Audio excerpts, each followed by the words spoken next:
A crise climática não é só um desafio ambiental. Ela já está dentro dos hospitais, nas comunidades vulneráveis e no dia a dia de milhões de brasileiros. Desastres climáticos agravam doenças, ampliam desigualdades e testam os limites do sistema de saúde. No JP Sustentável, especial COP30 de hoje, a gente vai discutir como a justiça climática e inovação podem construir um futuro mais resiliente. Participam conosco Mônica Gregori, diretora de impacto do Pacto Global da ONU, Rede Brasil, e Adriana Costa, da Siemens Healthineers. Sejam bem-vindas, obrigada por participarem aqui conosco. Obrigada pelo convite. Obrigada, Patrícia. Muito bom. Mônica, eu começo com você, porque a gente sabe, né, os estudos mostram que 70% das pessoas atingidas pelos desastres de meio ambiente ou climáticos são pessoas de baixa renda, comunidades mais vulneráveis. O que é que o Pacto tem feito em relação a isso para mudar essa realidade? Obrigada primeiro pelo convite, muito bom estar aqui nessa conversa, né, rica, sobre um tema que nos afeta a todos, né? As mudanças climáticas, como todos sabemos e temos vivenciado na prática, né, cada vez mais, elas afetam a todas as pessoas, a todos os seres vivos do planeta, mas afetam de forma desigual a essas pessoas, né? Fica claro que as pessoas de comunidades mais vulneráveis, mulheres, pessoas que trabalham em comunidades, são pessoas que são mais afetadas com os adventos da crise, né, climática que nós estamos vivendo. Isso claramente tem um impacto muito grande em várias escalas, né? Tanto do ponto de vista de saúde física, saúde mental, mas também tem um impacto muito grande ampliando as desigualdades. E o Pacto Global, sendo uma grande rede que convoca empresas, eu acho que, assim, para quem não conhece o Pacto Global, contando um pouco, nós somos uma iniciativa da ONU a partir de um chamado de Kofi Annan, o antigo secretário-geral da ONU, nos anos 2000, convocando as empresas, o setor privado, para juntos ajudarem a buscar soluções e também os avanços para o que chamamos Agenda de Desenvolvimento Sustentável. Então, o Pacto Global tem hoje no Brasil uma rede de mais de 2.000 empresas que juntas buscam soluções para esses desafios que nós estamos vivendo. Nós temos 10 movimentos. Esses movimentos, eles estão diretamente atrelados aos Objetivos de Desenvolvimento Sustentável, e dentro desses movimentos nós temos também uma série de projetos como o Núcleo de Justiça Climática, no qual nós reunimos empresas para juntas pensarmos em soluções, em propor soluções, não só entre as empresas, mas em conjunto com a sociedade civil, o setor público, e nós temos trabalhado nesse sentido. Então, nós temos um movimento dedicado também à saúde mental, no qual as empresas assumem compromissos públicos com metas objetivas e concretas relacionadas a manter um ambiente de saúde mental dentro das suas empresas, né, junto aos seus colaboradores, pessoas trabalhadoras, as suas cadeias produtivas. Então, essa é um pouco a missão do Pacto, colocar esses setores juntos, olhar do ponto de vista das soluções possíveis que o setor privado pode propor para esse mundo em transição. Para a gente diminuir essas desigualdades. Exatamente, nesse sentido, né? Porque quando nós falamos de justiça climática, esse é o olhar, né? Como a gente pode olhar para isso de uma forma justa, sem deixar ninguém para trás e entendendo que existe, né, ou seja, pontos de partidas diferentes e podendo, de alguma maneira, reduzir a desigualdade e evitar, né, esse aprofundamento aí das mazelas, né, dos povos, principalmente quando a gente olha para os países em desenvolvimento, ou os países mais pobres, e a responsabilidade dos países mais desenvolvidos em também cofinanciar, né, os impactos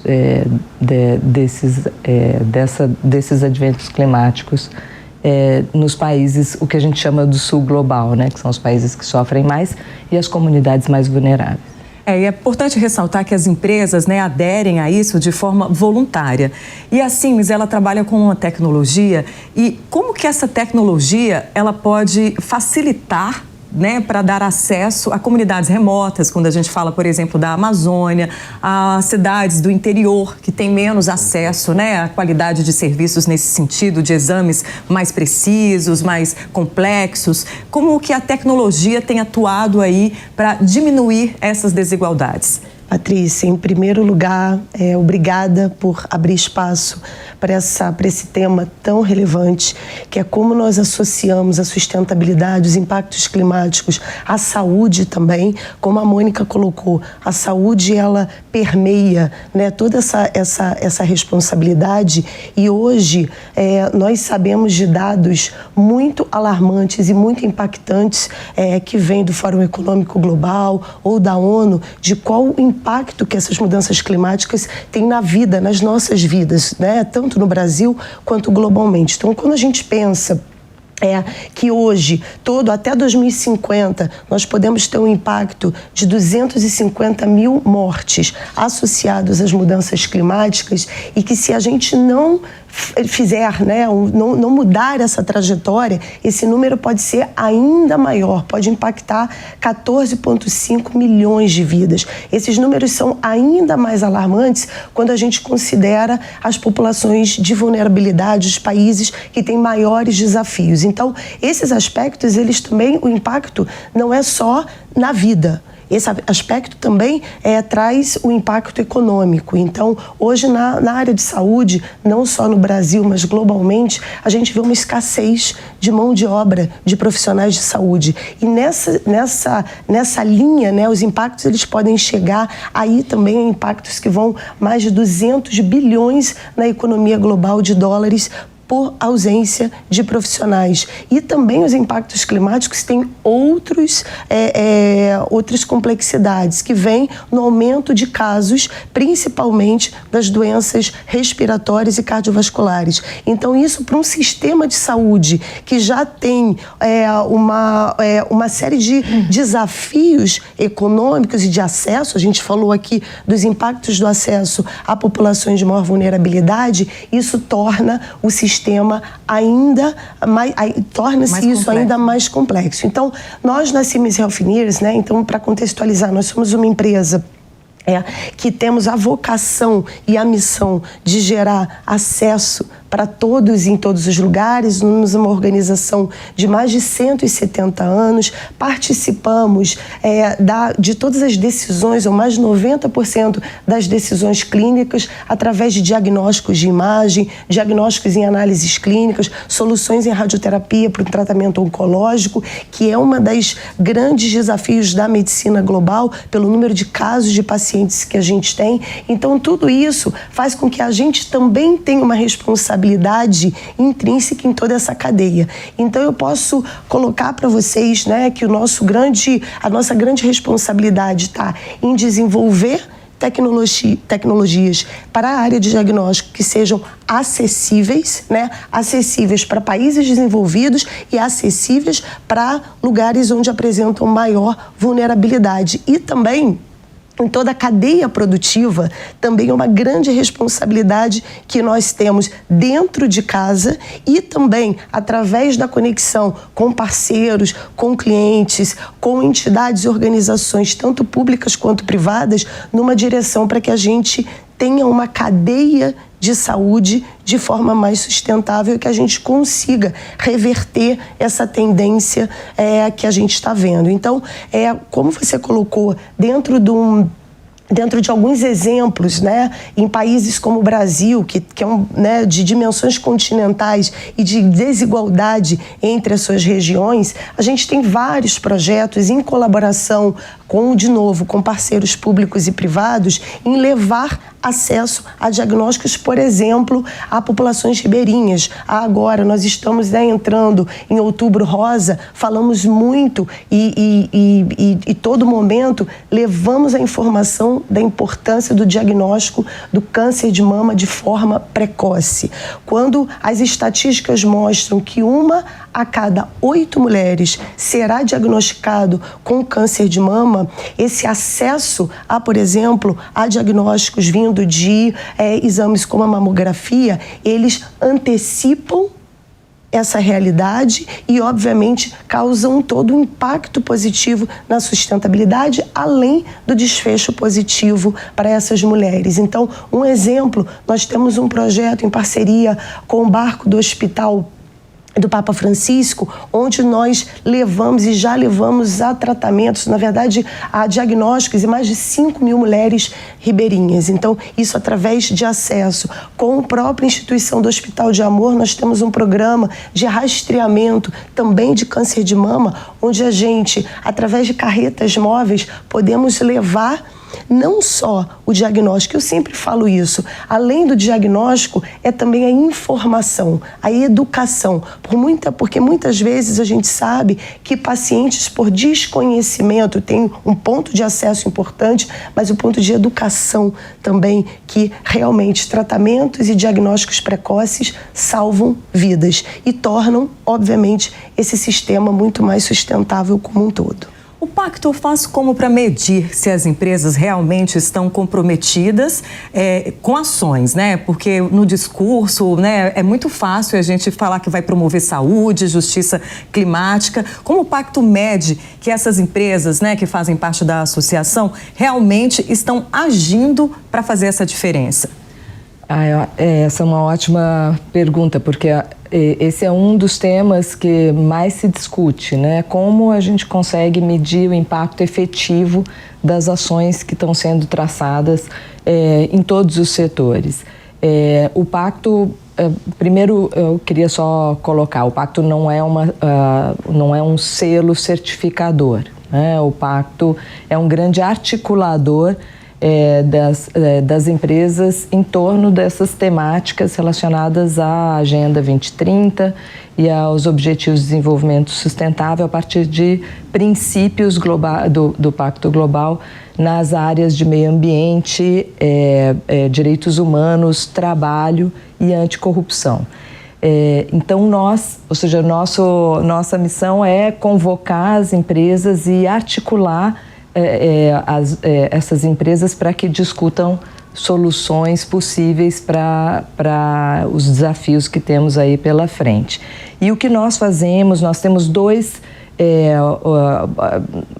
hoje em dia 2 relatórios, 2 reportes que as empresas precisam, né, nos passar dados, então são assessments que fazemos com as empresas, um relacionado ao que chamamos de comunicado de progresso. Então, anualmente, esse é um relatório global que todas as empresas do Pacto no Brasil e no mundo precisam responder. É como um relatório mesmo de sustentabilidade, digamos assim, com perguntas que, de alguma forma, monitoram o avanço das empresas nessas 4 áreas, né? Direitos humanos, meio ambiente, trabalho e anticorrupção. E aí é uma série de perguntas no qual nós vamos monitorando o progresso e os avanços das empresas em relação às suas ações nessas áreas. E é obrigatório, ou seja, quando as empresas não respondem esse questionário e esse assessment, elas são deslistadas. O outro em relação especificamente aqui para o Brasil ao progresso dos nossos movimentos, né? Então, como eu falei, os movimentos, nós temos 10 movimentos nessas 4 áreas de atuação. E os movimentos já são compromissos públicos que as empresas assumem e que têm metas que vão, na sua maioria, entre 2025, de atingimento entre 2025 e 2030. Então, anualmente, nós também fazemos um relatório sobre, né, e um questionário com as empresas que elas precisam reportar com o que elas estão fazendo para garantir o atingimento dessas metas até 2030. Então, essa é uma forma de medir os avanços. Mas, independentemente disso, em todas as nossas iniciativas, nós temos KPIs específicos, né, de impacto das iniciativas. Então, temos uma série de projetos de grupos de trabalho setorial, temos projetos de devida diligência nas cadeias. Então, cada um desses projetos tem seus próprios KPIs que nós também monitoramos. Como empresa, como indústria, a gente está falando aí sobre justiça climática, saúde, mas combater as mudanças climáticas também tem que ser um princípio saudável, já que a gente sabe que o calor mata milhões. A gente acabou de ver essa onda de calor que houve na Europa, as enchentes, a poluição, né? A gente está falando, quando a gente fala de doenças cardiovasculares, tem muito a ver também com a poluição e também com o calor. A gente tem visto que as mudanças climáticas têm aumentado doenças. Então, existe todo um diagnóstico de doenças que tem aumentado e impactando a população de uma forma geral por causa das mudanças climáticas, do aquecimento do planeta. Como uma indústria, vocês também precisam se preocupar com essas emissões, né? E quando a gente fala de equipamentos que consomem recursos naturais, que geram poluentes, como é que vocês fazem essa cadeia funcionar, né? Porque um dos objetivos, né, do desenvolvimento sustentável também está na reduzir esses usos, fazer a economia circular, né? Diminuir resíduos. Então, tem toda uma cadeia, precisa ser trabalhada todas as pontas ESG quando a gente fala da saúde, porque, né, quando a gente está falando de diagnóstico precoce, a gente está falando de prevenção. E a prevenção também começa quando a gente evita que resíduos causem, né, câncer pela água e por aí vai. É complexo, né, engloba muita coisa, é sistêmico. Como é que vocês trabalham olhando todas as cadeias justamente para fazer com que essas mudanças não tragam tanto impacto para a saúde da população em geral? Patrícia, muito interessante a tua pergunta, voltada que é exatamente a nossa responsabilidade dentro de uma palavra que tem sido muito usada, que é esse ecossistema. Então, a gente nunca, né, na minha visão, pode pensar em sustentabilidade em uma parte da cadeia, porque há muitos elos nessa cadeia que se interligam e de corresponsabilidade. Então, acho que o primeiro grande ponto para trazer é que, para nós, na Siemens Healthineers, nós não entendemos sustentabilidade como algo parte da nossa estratégia que vai, por exemplo, depois de um desenvolvimento de um produto ou quando a gente precisa se adaptar. Não, muito pelo contrário. Isso permeia o nosso processo, desde uma parte de identificação ou do início do pensamento de uma solução, né? E nós falamos e nós trazemos muito o porquê que nós fazemos tecnologias inovadoras e disruptivas, para que justamente a gente possa dar acesso para todos em todos os lugares. Então, as tecnologias e soluções que nós desenvolvemos, elas precisam endereçar, né, as dores que a gente tem no planeta como um todo. Então, o primeiro é a responsabilidade de ter a sustentabilidade permeada em toda a cadeia de decisão, desde o início de desenvolvimento de um produto, até o começo, né, no design ali, para saber se ele vai ser reciclado. Exatamente. Até quando a gente pensa, por exemplo, em cada vez mais ter uma preocupação com a educação dos profissionais de saúde que vão operar esses equipamentos. Por quê? Porque isso está linkado à produtividade e à efetividade. Então, quando a gente inicia o processo do desenvolvimento de uma solução, né, os nossos engenheiros ou as nossas engenheiras já precisam pensar em sustentabilidade. É um modelo mental, na verdade. Exatamente. E eu falo muito que está associado também à cultura e à responsabilidade da nossa organização, está nesse DNA. Mas o que é essa preocupação? Essa preocupação, ela vem de uma forma tangível na solução de equipamentos. Então, eu vou dar um exemplo para vocês. A gente desenvolve tecnologias de ressonância magnética há muitos anos, né? Incorporamos, por exemplo, inteligência artificial há mais de 30 anos nesse desenvolvimento. Mas nós sabemos a nossa responsabilidade de consumo energético, de toda a parte de produtividade dos hospitais. Então, a Siemens Healthineers desenvolveu uma tecnologia em ressonância magnética que ela não necessita a reposição de hélio, que é algo muito relevante para dentro do sistema do nosso ecossistema, sendo um recurso finito e raro. Então, não só isso, mas também quando os hospitais pensam na aquisição desses equipamentos, eles precisam considerar nessa responsabilidade também as suas responsabilidades associadas sustentáveis. Então, esses equipamentos, por exemplo, eles têm menor utilização de espaço, eles otimizam o espaço, eles têm um consumo menor energético e eles permitem que os hospitais não façam essa reposição de hélio, né? Então, isso é muito significativo para a cadeia sustentável. Outros exemplos, nós temos vários projetos em colaboração com hospitais públicos e privados, também identificar as oportunidades dessas soluções no que nós chamamos do workflow dos hospitais, ou seja, como é que nós podemos transformar essas unidades, essas instituições também de forma mais sustentável. De novo, isso é uma cadeia integrada. Você tocou, por exemplo, em economia circular, que também é um ponto, né? Um equipamento que tem uma vida útil de 10 a 15 anos, dependendo da modalidade do equipamento. É muito importante que a gente pense como é que a gente, de novo, pode aplicar sustentabilidade. Então, nós temos equipamentos, por exemplo, como hemodinâmicas, muito importantes para diagnósticos cardíacos, de doenças cardiovasculares e ainda neurovasculares, que utilizam desse recurso de economia circular. Então, esses produtos, eles passam por um processo de altíssima responsabilidade, com upgrades de tecnologia, e quando eles são reinseridos no mercado, eles são reinseridos no mercado de forma sustentável, mas também pensando, obviamente, na segurança e na produtividade, na efetividade desses exames. Então, aí que eu vejo que a tecnologia, ela é uma grande impulsionadora dessa cadeia. Nunca olhar o resultado, o custo, por exemplo, de uma tecnologia aplicada por um único ângulo.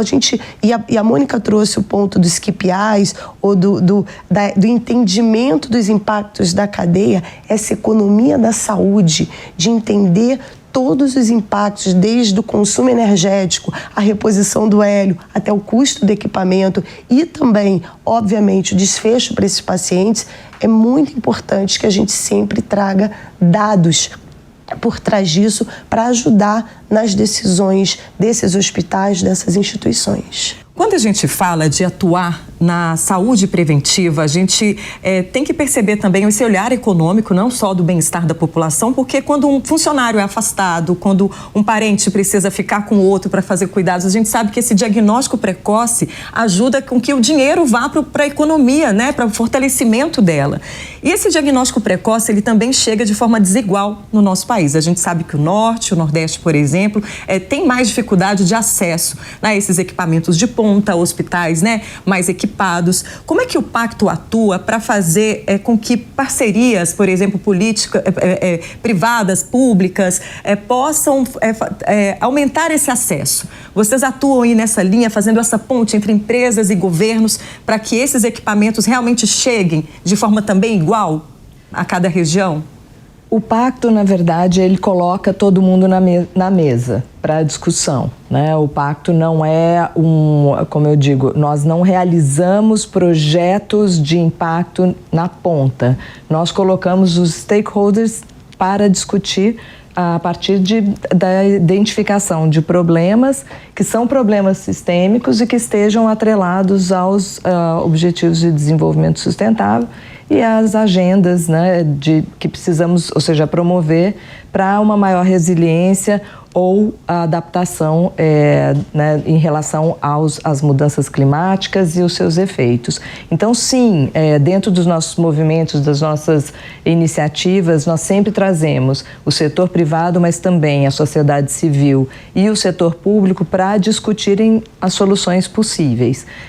Quando a gente fala, como você mesmo disse, quando a gente fala de justiça climática ou falamos dos impactos das mudanças climáticas na vida das pessoas, né? Porque muitas vezes a gente acha que a mudança climática é só olhar para a chuva, olhar para os desastres, mas assim, nós temos que olhar para as vidas, né? Esse é o grande... individualmente também, né? Não só o ambiente onde a gente precisa olhar para isso de forma segmentada, né? De que vidas estamos falando, em que territorialmente, né? Como você bem disse e apontou, ou seja, existem territórios que vão sofrer mais com essas mudanças e outros que não. O setor privado tem um papel em relação a isso, e o setor público também precisa estar melhor equipado e melhor preparado para atender a toda essa população que será afetada de forma desigual. Então, os recursos estão alocados, né, de forma a atender essas particularidades. Então, essas são as discussões que nós levamos para a mesa quando nós estamos ali com os stakeholders propiciando, então, uma agenda de mudança e uma agenda de soluções. Então, esse é o papel do pacto, diretamente. E aí, empresas, né, como a Siemens, empresas do setor de saúde e empresas públicas e o poder público podem buscar soluções que sejam mais efetivas, porque os impactos, como você disse, os impactos não são apenas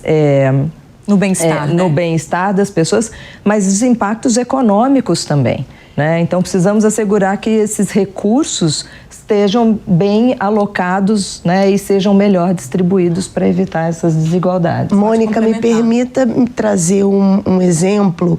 Nós somos, a Siemens Healthineers signatária do pacto, tanto na Alemanha quanto aqui no Brasil.